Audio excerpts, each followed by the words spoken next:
એટલે અમે ઘરે આવી ગયા છીએ અને અમારા માટે આવી ગયો છે નાસ્તો.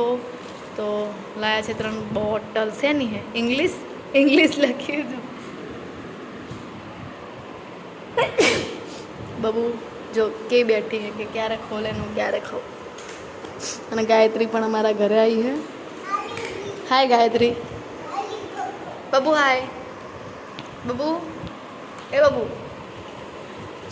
બાબુ બબુડો તો ચા જોવો જ છે. હા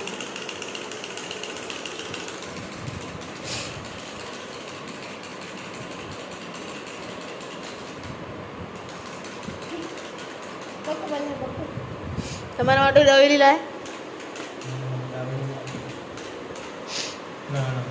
કાઢી નાખો બધાનું ભેગું જ એક જ થાળીમાં તો કોઈ ચટણી આપણે બે વચ્ચે ગાયત્રીને એક વાટકી આપો.